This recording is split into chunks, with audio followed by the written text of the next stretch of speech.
Bonjour à tous, donc dans le point Puro numéro 1, le premier d'une longue lignée, enfin je l'espère, en tout cas c'est mon intention.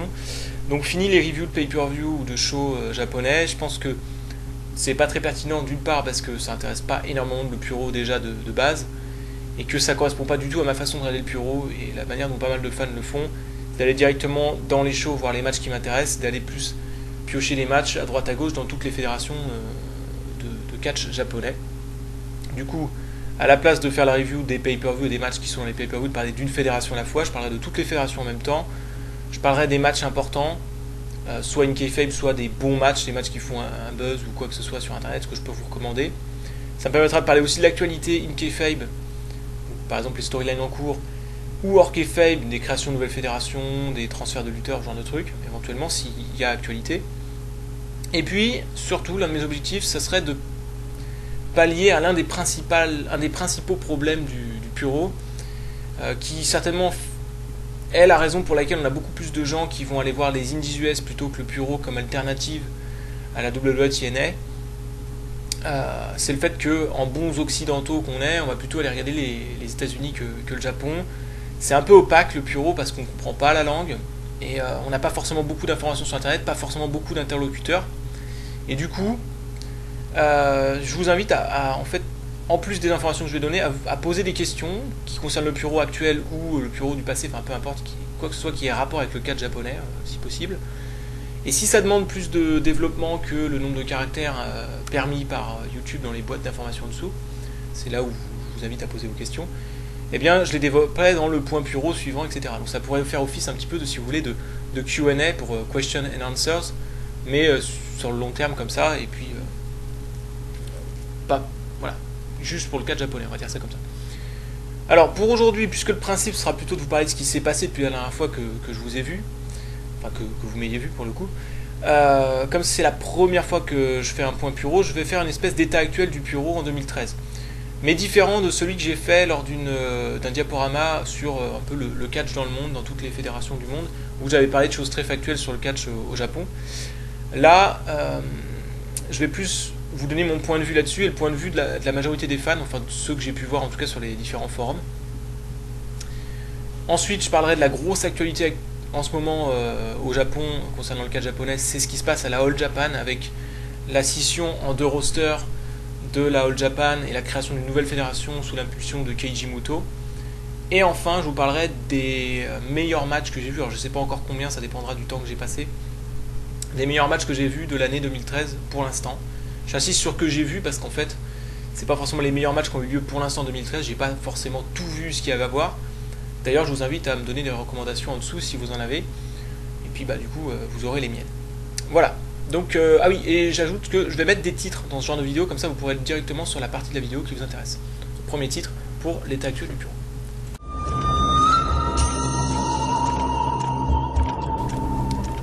Donc, état actuel du Puro, si on se demande comment va le Puro, on va dire ça comme ça, on peut dire, sans dégoûter les néophytes, on peut dire que le Puro va mal.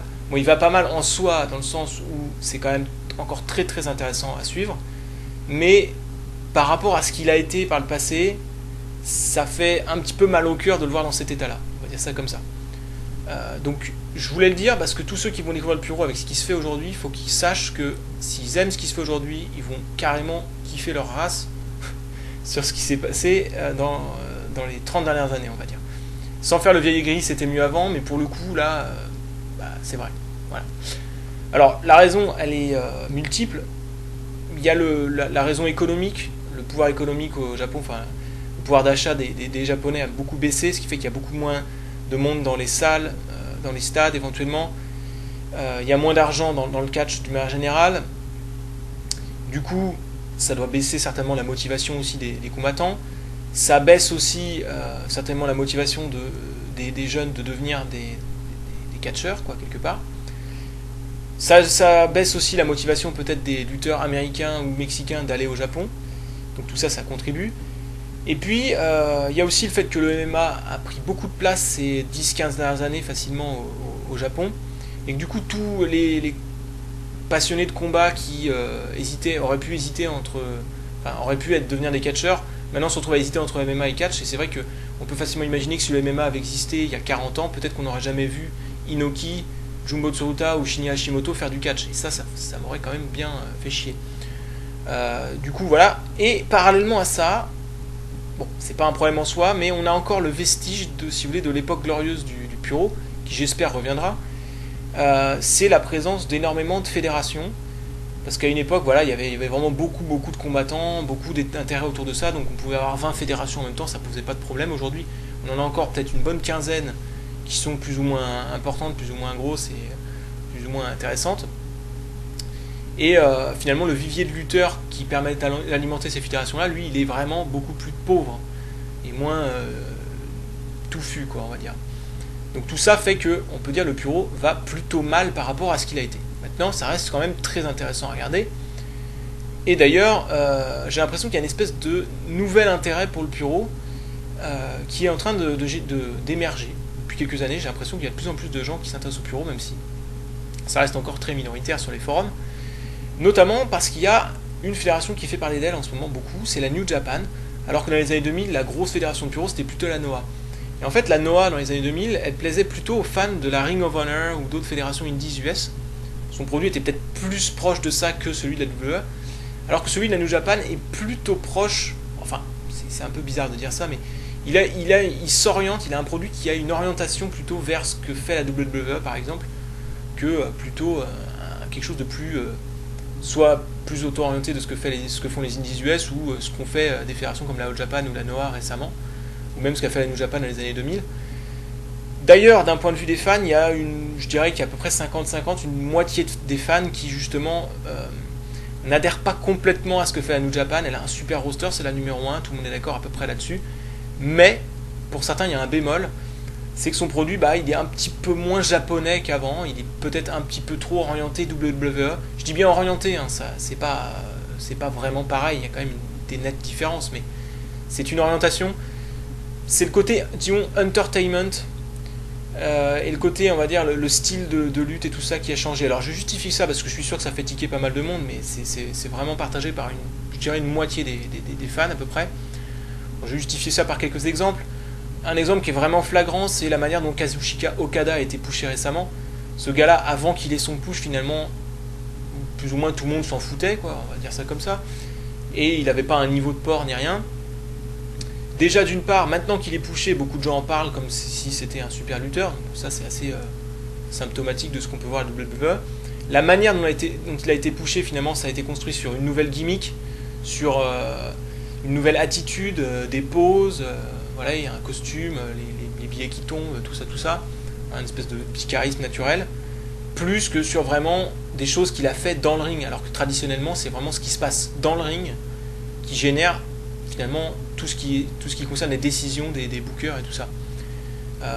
Et finalement, c'est le côté entertainment qui prend le pas sur le push d'Okada, et je dirais sur le push de la plupart des lutteurs dans le roster, parce que regardez, un truc très intéressant, c'est qu'il y a une espèce d'équivalent en négatif de Okada, c'est Kazushi Sakuraba. Je vais faire un lapsus.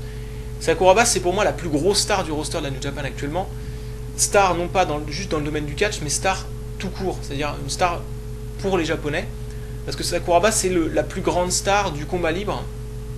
C'est voilà, la légende du Pride, c'est un des meilleurs combattants de tous les temps, pound for pound, etc. Vraiment, puis en plus c'était le premier à battre la famille Gracie. Enfin bon, il a vraiment contribué aussi à rendre les Japonais crédibles sur la scène internationale dans le MMA, tout ça. C'est vraiment une immense star. Et aujourd'hui, il est à la New Japan en tant que catcheur.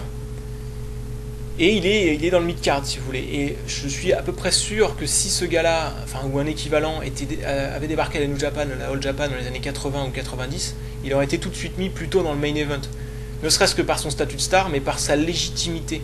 La même légitimité qui a fait que Fujinami, Shoshu ou je sais pas, Maeda ont toujours été pushés par le passé, à la New Japan par exemple. Même s'il y a eu des gars un peu plus entertainment comme Keiji Muto ou Masashi Shono par exemple, qui ont eu aussi des pushs dans le même temps, mais des gars comme ça, ils auraient forcément eu un push. Aujourd'hui, il n'est peut-être pas considéré comme divertissant, du coup on le garde dans le mid-card. Ce qui n'est pas forcément une mauvaise chose, je ne suis pas en train de porter un jugement, je suis juste en train de dire que pour certains fans, c'est pas une orientation idéale, c'est pas celle dont ils rêvent, Et c'est vrai que même si c'est du Puro comme la Noah était du Puro, le produit n'a absolument rien à voir avec celui de la Noah. Ni rien à voir avec le produit de la New Japan des années 90 ou des années 2000. Et ça, faut le savoir. Et faut aussi savoir, je pense que c'est pas forcément bien vécu par tout le monde. Maintenant, c'est un point positif, c'est que ça fait que ça plaît peut-être plus aux gens qui ont découvert le catch avec la WWE. C'est quand même le cas de quasiment tout le monde, à part les Japonais et les Mexicains. Et du coup, ça peut générer de nouveaux fans. Voilà, pour faire le bien et le bon et le mauvais côté. Maintenant, il y a plein d'autres fédérations. Donc, si vous découvrez le catch par la New Japan, n'hésitez pas aussi à aller jeter un œil aux autres. Le produit est différent. Maintenant, les rosters des autres fédérations est bien moindre. Et j'en viens à la grosse actualité du moment au Japon, cette histoire avec la All Japan et la scission en deux du roster de la All Japan et la création d'une nouvelle fédération.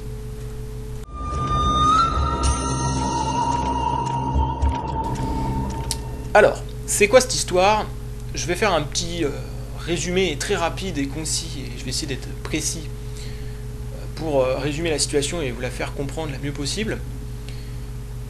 À la base, le Puro, ça a été une seule fédération, la Japan Wrestling Association.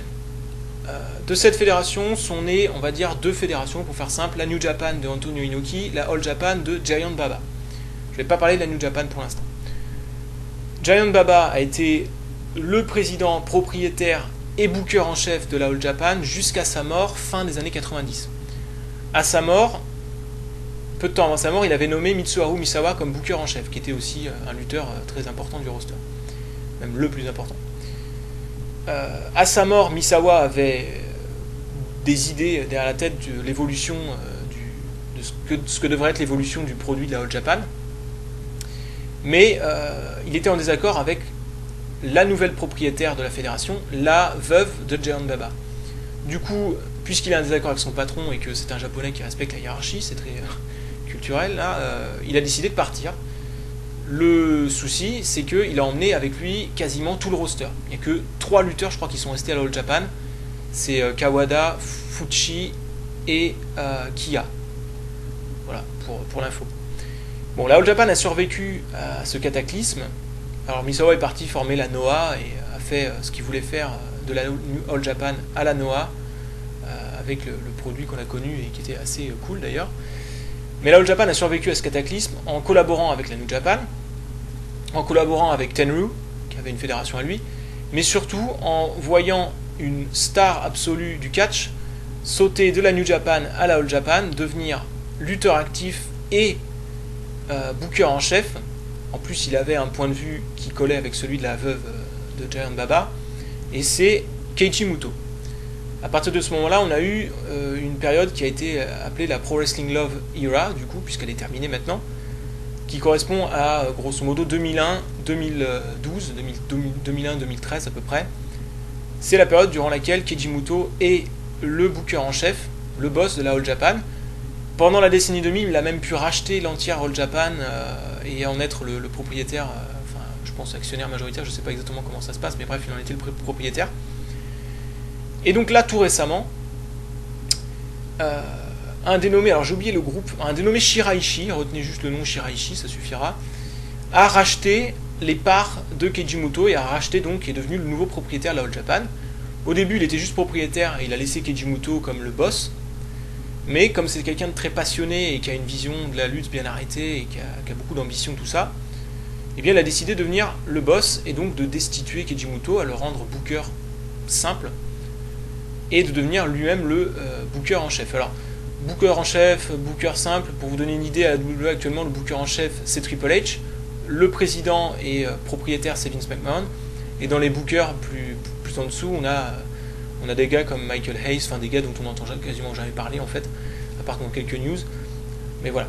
Donc ce booker en chef, il donne vraiment la direction, c'est lui qui choisit, qui donne son accord, oui, on va pusher un tel, etc. Enfin, c'est vraiment si vous voulez, le cerveau de la fédération dans son ensemble. Donc ce gars-là a une énorme influence dans le produit et dans les pushs et dans à peu près tout, quoi, en fait. Alors que le président peut juste avoir les sous et puis voilà. Bon, je pense que vous étiez au courant, mais je préférais le préciser au cas où. Du coup, maintenant Shiraishi, président et booker en chef, comme je dis, il a des idées bien arrêtées. Le produit qu'il veut donner à la All Japan, c'est un produit qui soit un peu plus, ressemblant, enfin un peu plus croisé shoot style, c'est-à-dire un peu prendre des éléments un peu de MMA et catch. C'est pas aussi extrémiste que ce que Inoki a voulu faire dans les années 2000 avec la New Japan a priori, ou ce qu'il est en train de faire avec le Inoki Genome par exemple. C'est vraiment un croisement, mais disons qu'il veut un style un peu plus réaliste, un peu plus rugueux que ce que fait la New Japan. Donc moi, sur le papier, ça me plaisait bien, parce que je me dis au moins on va avoir une vraie alternative au lieu d'avoir une espèce de sous-New Japan, ce que Muto était plus ou moins en train de faire, il faut le dire, même s'il faisait du bon boulot, je trouvais. Il manquait simplement de sous et de gars dans le roster, c'est surtout ça son problème. Le truc, c'est que ce produit que Shiraishi veut mettre en place, c'est typiquement le produit que Muto n'aime pas. C'était la raison pour laquelle il avait décidé de quitter la New Japan de Inoki, qui voulait faire des mélanges MMA catch. C'est pour ça qu'il avait été faire un peu ce qu'il voulait faire à la All Japan. Du coup, il a décidé de se barrer, comme Misawa fin des années 90. On a l'impression qu'à chaque début de décennie, il y a une crise à la All Japan. Parce qu'il y avait eu le même problème au début des années 90 avec Tenryu qui s'était barré avec la moitié du roster. Et donc là, Muto se barre à nouveau avec la moitié du roster de la All Japan pour former une nouvelle fédération. Alors là, il y a déjà un truc que je peux dire, c'est qu'il va former une nouvelle fédération. Et il y a 3 minutes, j'étais en train de vous dire qu'il y avait déjà trop de fédérations par rapport au vivier de lutteurs. Sur le papier, ça paraissait pas être une très bonne nouvelle. Mais depuis, j'ai lu des choses sur cette nouvelle fédération et sur le papier, elle est plutôt intéressante. Je vais vous en parler un petit peu. Donc cette nouvelle fédération de Keiji Muto, qui en est donc le propriétaire et le boss absolu, donc c'est sa fédération vraiment. Là, je pense que celle-là, il se la fera pas racheter. Parce que c'est pas du tout dans la culture, ils sont pas en concurrence vraiment les Japonais, ils sont plus... Personne va aller acheter la fédération et l'absorber, c'est pas comme la WWE qui achète la WCW, la ECW, ça se passera jamais comme ça au Japon. S'ils voient qu'un concurrent est en galère, ils vont l'aider, c'est ça qui c'est assez sympa. Bon bref, donc celle-là, vu que c'est la sienne, il va pas se la faire racheter a priori Keiji Muto. Cette fédération, alors on a le nom maintenant, ça devrait s'appeler Wrestle One. C'est assez marrant d'avoir choisi de l'appeler Wrestle One, parce qu'il y a déjà eu une fédération qui s'appelait Wrestle One dans l'histoire. Si vous êtes un gros connaisseur, vous avez peut-être entendu parler de ça.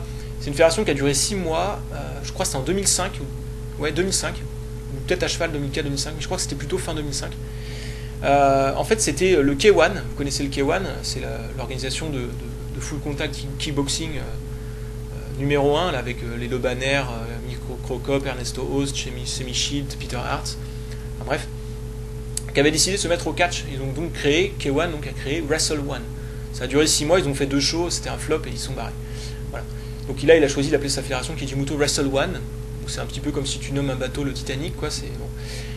Mais bon, on va voir ce que ça donne. Et sur le papier, ça a l'air intéressant parce que ça se veut être une fédération carrefour des autres fédérations. C'est vrai que Keiji Muto a cet avantage par rapport à Shiraishi, c'est qu'il est en bon terme avec vraiment tout le monde. Ça être un gars vraiment sympathique parce qu'il est en bon terme avec les gars de la Noah, avec les gars de la New Japan. Je pense qu'il doit être en bon terme avec Sasaki, etc. Donc s'il peut faire des combats interpromotionnels, ça peut être vraiment intéressant. Deuxième truc intéressant, c'est qu'il a une ambition un peu plus internationale que les autres. Donc j'imagine qu'il va vouloir peut-être faire venir des lutteurs américains, peut-être mexicains aussi, ça serait vraiment bien, voire européens, ça aussi, ça serait vraiment bien. Et peut-être qu'à terme, il voudrait faire des shows hors du Japon, donc ça risque d'être compliqué. Et puis dernier truc assez original dans sa fédération, parce que Keiji Muto a toujours été original, il a affirmé qu'il était ouvert à la possibilité d'avoir une division féminine. Or, au Japon, jusqu'à maintenant, le catch féminin avait ses fédérations qui étaient exclusivement catch féminin, fédérations qu'on appelle de Joshi Puroresu, et des fédérations masculines. Ça serait donc la première fédération, à ce que je sache, s'il y en a une autre, dites-le moi, mais je crois pas, ou alors c'était une toute petite fédération, ça serait le premier à faire ça. Et ça peut être intéressant parce que le catch féminin japonais était de bonne qualité, mais aujourd'hui, on n'entend quasiment jamais parler. Donc, voilà, ça peut être une bonne façon de le relancer et du coup de faire parler de cette fédération Wrestle One. Alors, Keiji Muto a vu les choses en grand. Premier show, ça sera au mois de septembre. Et ça sera, il faut s'accrocher, ça sera au Tokyo Dome. Donc, en gros, tu peux pas faire plus grand. Il faut savoir que le Tokyo Dome, la New Japan, qui est numéro 1 au Japon, elle a du mal à le remplir. Elle essaye de le remplir une fois par an et franchement, elle essaie de mettre le moins de sièges possible, on va dire, pour que ça soit rempli. C'est un peu l'idée. Donc franchement, Wrestle One, c'est courageux de leur part. Je suppose que s'ils vont au Tokyo Dome, ils vont mettre un maximum de monde sur la carte. Donc ça va certainement être un très bon show pour les fans. J'en ferai peut-être la review, qui sait. En tout cas, j'en reparlerai certainement dans un autre point Puro. Donc voilà, curiosité. Sur le papier, ça s'annonce plutôt pas mal, alors que au début, moi j'étais un petit peu sceptique quant à l'idée de créer une nouvelle fédération en 2013 avec l'état du Puro actuel. Je vais quand même parler de quel lutteur il a gardé dans sa scission et quel lutteur Shiraishi a, lui, de son côté. En gros, donc le roster de la All Japan est splitté plus ou moins en deux. C'est à peu près deux parties égales. Muto a un peu plus de monde, mais ce que je peux dire, c'est qu'il a plutôt les moins bons lutteurs. À part Masakatsu Funaki et Koji Kanemoto, il n'y a pas des lutteurs de très très haute volée du côté Keiji Muto. Pour vous donner quelques noms, il a Shuji Kondo, il a Kazayashi, qui est quand même assez connu, il a Ryota Hama. Mais alors du côté Shiraishi, déjà il a nommé Kenta Kobashi en booker en chef, ça fait toujours ça. Il a la Stable Burning, donc les anciens de la Noah, donc c'est Akiyama, Shiozaki, Aoki, Kotaro Suzuki et Yoshinobu Kanemaru. Il a Suhama, le champion Triple Crown actuel, qui est un très bon poids lourd. Il a la team Omori Soya, qui est une bonne équipe de poids lourds. Et il a encore Kiya aussi, qui est un bon poids lourd. En fait, du côté des poids lourds, ils ont perdu seulement Masakatsu Funaki et Ryota Hama comme lutteurs connus, enfin vraiment assez importants. Et Hama, franchement, c'est pas non plus la tuerie. Par contre, Funaki, c'est dommage, surtout s'ils font un style un peu shoot style. Masakatsu Funaki, c'est le créateur, avec Minoru Suzuki, de Pancras Hybrid Wrestling. C'était une fédération de mélange catch et MMA. C'est en fait du MMA, mais avec les règles du catch. Si vous voulez regarder ça, c'est assez marrant. C'est-à-dire que s'ils attrapent les cordes, on casse la soumission. C'est un peu barré, il n'y avait pas le droit de donner des coups poings fermés. Enfin, bon, c'est assez drôle. Donc Minoru Suzuki et Funaki, bon. Donc voilà.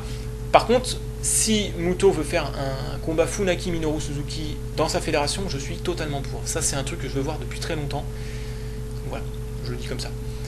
Donc du coup, intéressant quand même la situation de la All Japan, parce qu'ils ont donc un noyau de lutteurs qui est quand même plutôt de bonne qualité. Dans tous les noms que j'ai dit là, il n'y a pas un gars mauvais.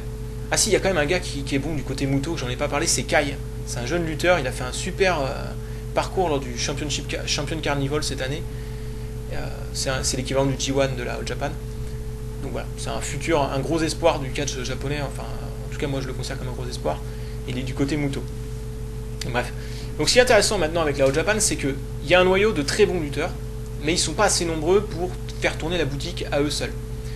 Shiraishi, il a fait une chose pour l'instant, parce qu'il a beaucoup d'argent et comme je disais, beaucoup d'ambition. Il leur a fait signer un contrat d'exclusivité, donc on ne les verra pas dans d'autres fédérations, et on ne les verra sûrement pas dans la fédération de Keiji Muto.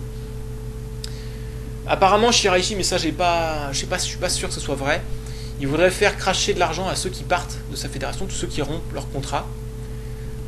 Du coup de rembourser leur contrat. Par exemple, je suppose que si un gars a un contrat d'un an à 1000 € par mois, il lui doit 12 fois 1000 €, 12 000 €. Donc s'il fait cracher de l'argent, il va être encore plus riche. Et comme il a un roster relativement réduit, il va certainement claquer des thunes pour acheter d'autres lutteurs. Je suis très curieux de voir qui il va acheter. Il a déclaré récemment qu'un des seuls lutteurs de la New Japan qu'il considérait comme talentueux, c'était Shinsuke Nakamura.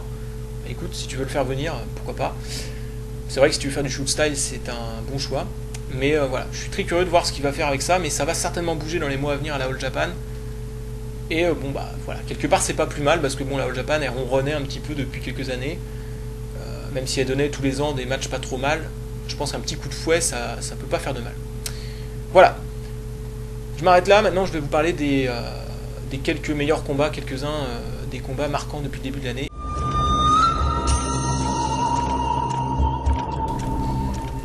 Donc, vu que ça fait quand même pas mal de temps que la vidéo a commencé, je vais pas vous parler de 10 matchs, je vais en sélectionner 6, bon, les 6 meilleurs tout simplement, 6 plutôt que 5 parce que ça me permettra de traiter de 3 fédérations différentes. Je vais commencer par mon numéro 6 depuis le début de l'année de ce que j'ai vu.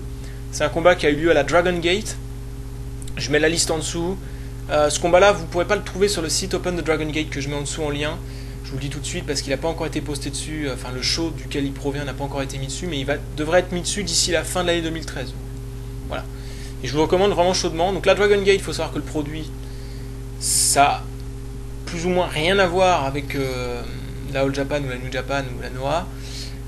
Ça ressemble, si vous voulez, c'est quasiment que des junior heavyweight. Ça ressemble peut-être plus à ce qui se passe dans les indies US. Voilà, mais c'est du top niveau. Le combat en question, c'est Yamato contre Masaki Mochizuki. Ça se passait lors du King of Gate, qui est l'équivalent du King of the Ring, si vous voulez, mais pour la Dragon Gate.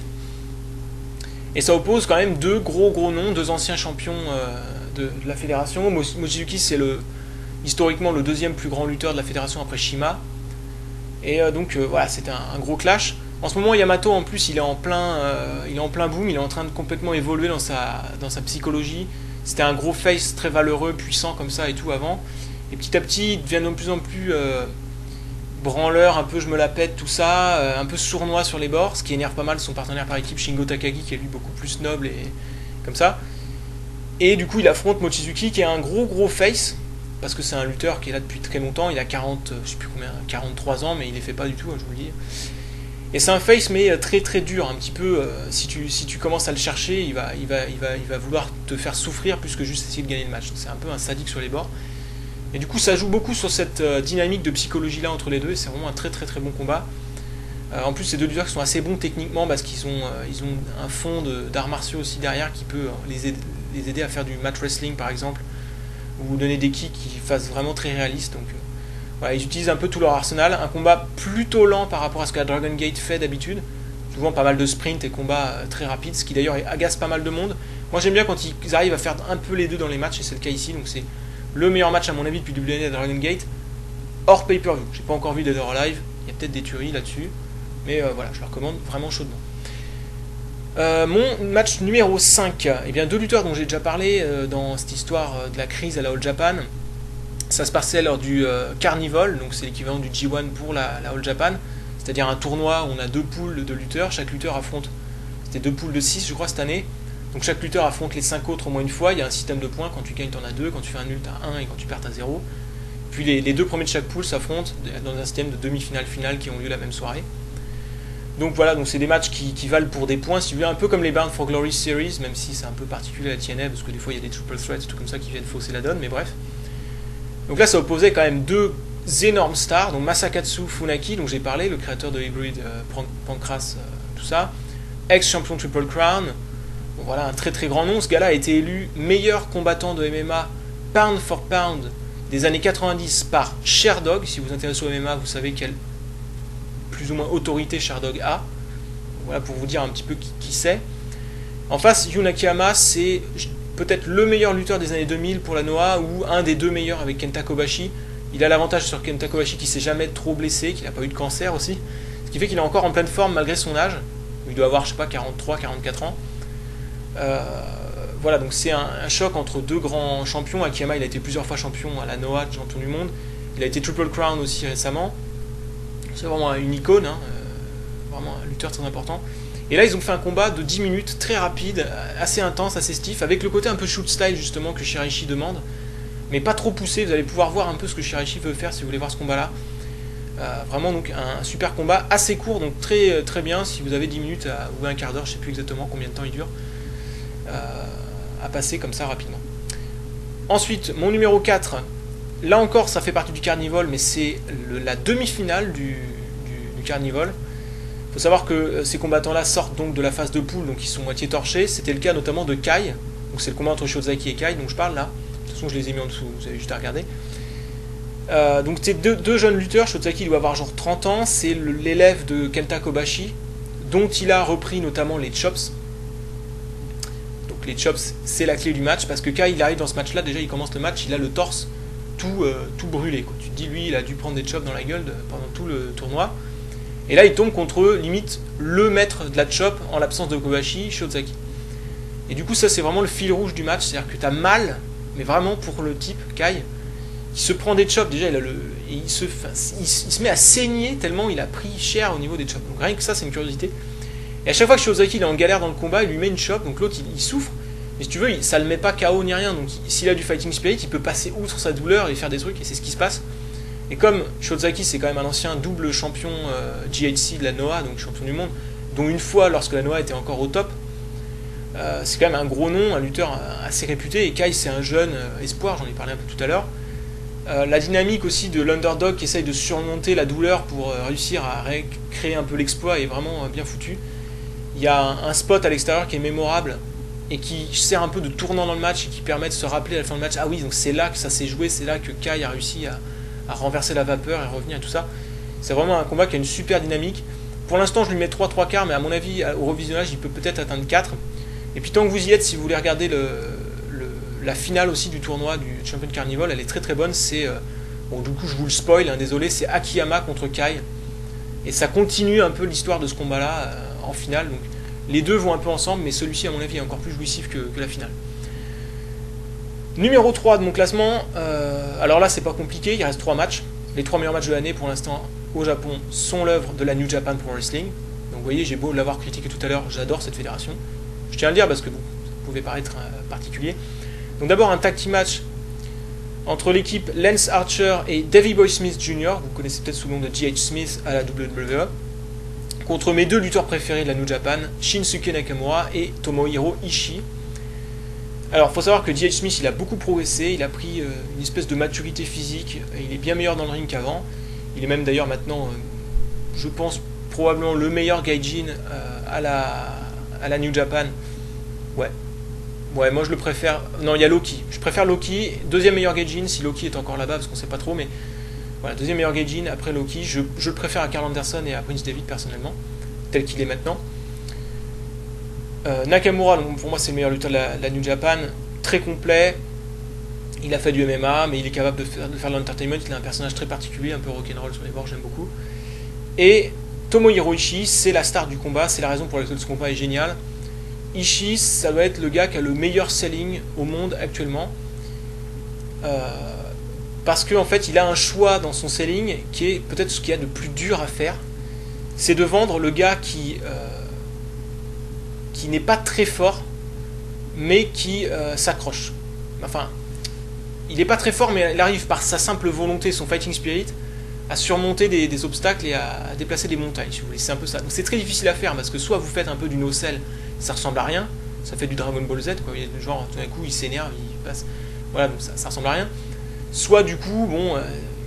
il va avoir tendance à faire le mec trop faible à un moment, et du coup, on va pas croire à son comeback. Enfin, c'est assez compliqué à faire.